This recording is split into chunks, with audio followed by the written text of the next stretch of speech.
A large building is burning in flames while a firefighter named Han jumps out from the building, trying to save a civilian's life. His robe is burned by the raging heat, causing him to fall quickly onto the ground without landing on the safety cushion. His entire life flashes before his eyes, but surprisingly, the man is able to wake up after saving the little girl from being killed. He gets up and rushes towards the girl's family, trying to see if the victim is hurt, but no matter how hard he talks, no one seems to be responding. Suddenly, he hears a voice calling his name from afar and sees two people in suits smiling towards him amidst the chaos. Han tries telling them to step away from the falling debris, but soon notices the firefighters trying to save a man who looks exactly like the main character himself.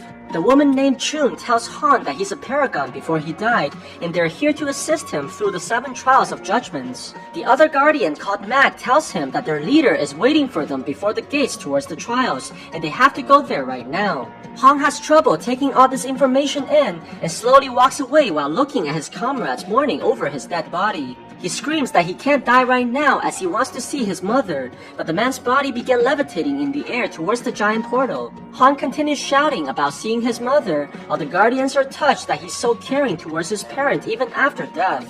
They arrive in a different dimension where thousands of people are heading towards the gates of judgment, and Han meets the guardian leader called Rim, who's helped 47 souls to reincarnate in the past century. When the leader congratulates Han for being a paragon, the man looks away and declines, stating that he's not a good person at all. They enter through the gates of judgment, but are teleported to a nightmarish place full of lava called the Mountain of Murder. Mac is shocked to see their location and immediately questions Han if he's killed someone in his life, but the man denies having ever done something so terrible. Rim explains that causing someone's death indirectly through inaction is also judged by the trials, which may be the reason why they're here. Han arrives on a stadium where large doors on the ground opens up, revealing a giant pit filled with lava. The people who are punished try desperately to climb out, but they continuously burn inside the sea of flames. The prosecutors begin the trial by accusing Han of not saving one of his colleagues when he had the chance to do so, which eventually led to the man's death. They demand that Han suffers inside the lava pit for 5 years in order to atone the sin of not saving his friend.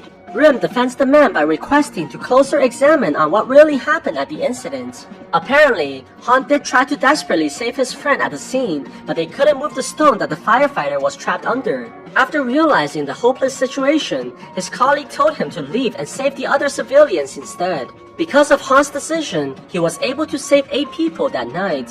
Rim argues that the man's heroism should be taken into consideration when judging his decision to leave his friend behind. Seeing the man's bravery at helping others, the judge decides to exonerate him from the charges and allow him to pass on to the next trials. Although Han has won the first hearing, he's greatly affected by the reminder of his colleague's death. He demands to know why the Guardians are helping him, as he doesn't believe himself to be a paragon. It turns out that the Guardians have their own agendas, as they made a deal with the King of Hell who's called Yomra. If the 3 are able to help 49 souls to go through the trials and reincarnate within the century, they can also become humans as well. They eventually arrive at the trial of Indolence, where Chun explains all the labors that Han has completed. The man has never been lazy throughout his life and always helped others no matter where he went. This even means knocking over a beehive and subjecting his whole team to terrible stings, or rescuing some grumpy cat on the edge of a building and breaking the owner's Lamborghini with his head. The judge was so moved by Han's contributions that she orders the prosecutors to immediately build a statue in honor of the paragon. However, when she inquires about why the man wanted to live his life so fully, Han replied that the reason was simply for money. Upon hearing the man's answer, the judge quickly changes her verdict and tells the prosecutors to send Han into the punishment, where a giant machine chases after all the people guilty of indolence, crushing their bones and feeding them to the fishes. The Guardians try their best to help their defendant, and begs the goddess to look closer at the man's life. The reason Han worked so hard to make money was because he wanted to support his mother who was sick and his brother who wanted to go to law school. Han worked so hard that he often disregarded his own health, and his desire for money is therefore not due to selfishness. After realizing the man's true motivations, the goddess finds that Han is not guilty as he only wanted to help his family. The group quickly boards the boat that will take them to the next location, but before they can celebrate, they notice that they're being pursued by numerous monsters. The team unleashes their weapons and tries their best to defend against the creatures. They're able to defeat many of the enemies by cutting them into pieces, but the captain eventually gets knocked over the ship and barely hangs on. Mac is forced to defend the ship all by himself while giving his leader the chance to recover. In the final moment, Mac strikes a large stone pillar that causes the rocks to fall, finally saving them from the monster's pursuit.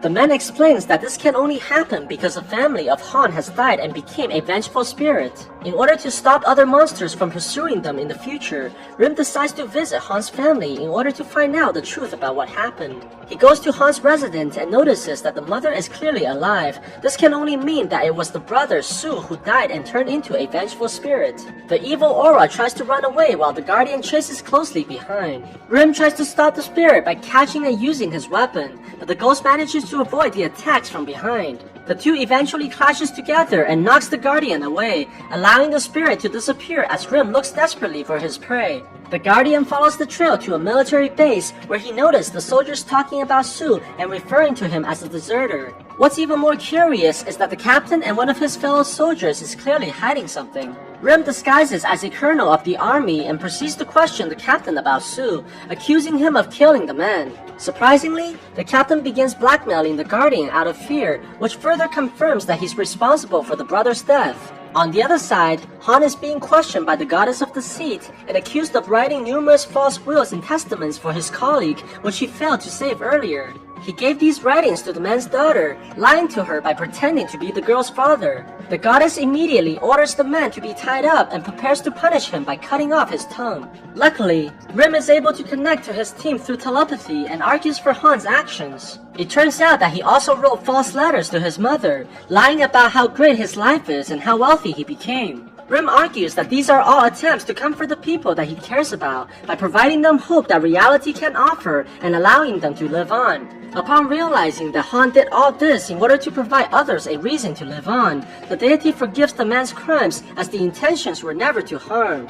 After the trial, Rim lies to Han and tells him that his families are doing fine, but quickly informs the team about the truth regarding Han's brother. Rim goes back in time to see what really happened on the night of Su's death and realizes that his comrade Dawn shot the man by accident after switching off the safety. Dawn called their captain right away, and instead of trying to save the dying man, the soldier decides to bury Su and hide the evidence so that his promotion would not be soiled. Rim looks at the body of Su and realizes in shock that the man was actually not dead, forcing him to remember the memories from his past where his father was also buried alive. At the same time, Han has arrived in the hell of injustice, where the people are frozen for years in order to pay for their crime of not helping others. Thankfully, Han's profession as a firefighter means that he'll not be judged here, but instead be allowed to move on to the next location. During the ride inside the cable car, it's revealed that the Guardians all have their memories erased except for their leader, Rim. Mac tries to stop his teammate from revealing any more about their limitations, but accidentally informs Han that his brother is in fact a vengeful spirit. Upon realizing the truth, the man's unstable psyche shakes the entire room and breaks the cable car, nearly dropping his Guardians below.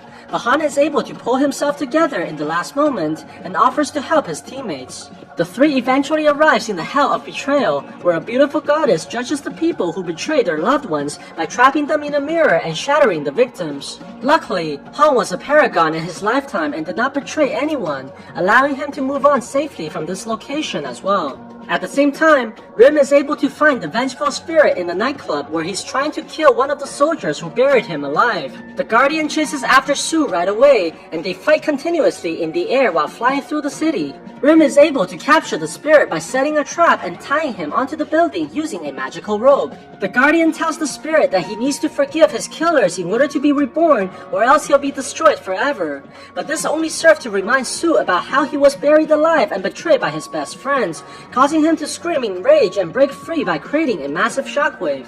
On the other side, after drinking numerous amounts of alcohol, Dong has decided to give the location of the body to Su's mother, unable to bear with the guilt any longer. The woman opens the map and finally sees the location of his youngest son, while Su watches everything from behind his mother. The vengeful spirit goes to Rim and tells the Guardian that he has decided to forgive Dawn after seeing the soldier's guilt and how the location of the body was given to the mother. Su begs the Guardian to act like a medium so that he may talk to Dawn for the last time, promising that he'll go through the trials afterwards. The spirit talks through the man and tells the soldier that he forgives him and to not waste any more new tears on something from the past. Meanwhile, Han has reached the hell of violence and sees a giant hole in which he must jump in order to reach the trials. The man falls into the massive opening and crashes into a giant rock, but Mac is able to catch his teammate and land beside Han. However, Han slides towards the two and knocks them over by accident, causing them to free fall once again towards the bottom of the pit.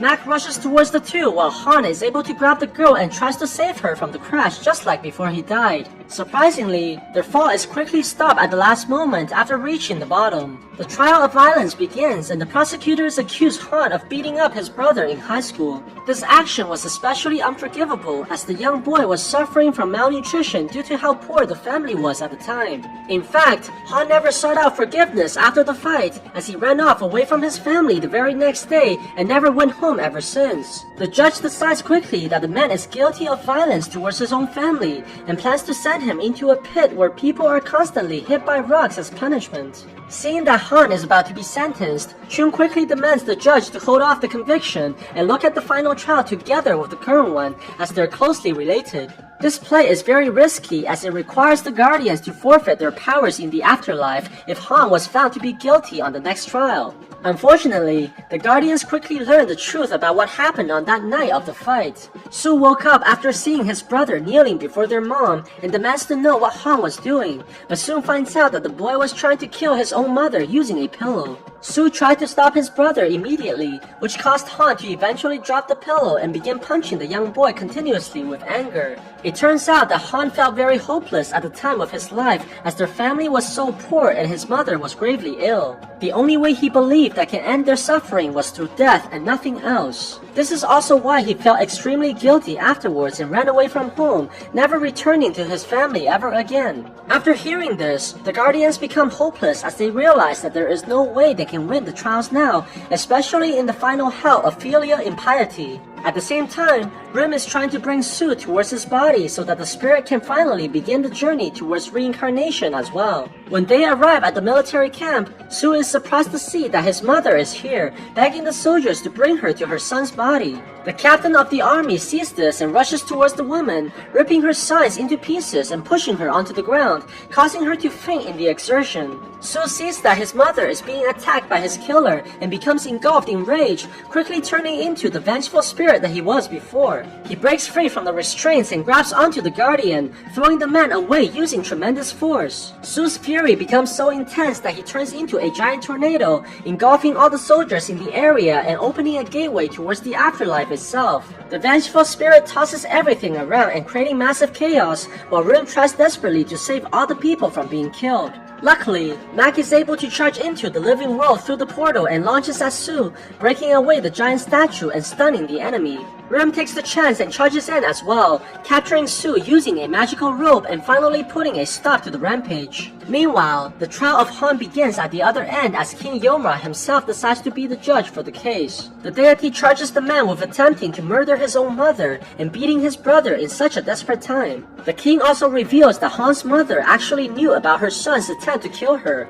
but remained silent and kept all this tragedy inside her heart, which makes the man's crime even worse. The deity concludes that Han will be punished forever in this hell as he tried to commit the worst thing possible of killing the one who gave him life. Suddenly, the entire realm begins shaking as a voice begins speaking to Han's mother. It turns out that Rim has used his power to allow Su to speak to his mother in a dream, and the son apologizes for his brother. Su tells the woman that Han has worked non-stop for 15 years in order to support them ever since that night, after feeling guilty for what he did. Surprisingly, the mother reveals that she has forgiven her son a long time ago and apologizes herself for not being able to provide for her children. Han hears this and falls into tears, while the king himself has been moved by their display of family. The deity decides that he can no longer charge Han for his crimes, as the victim has forgave him a long time ago, thus allowing the man to be reincarnated. Han hears this and bows towards Chun, thanking the Guardians for helping him through the journey, before disappearing into the bright lights.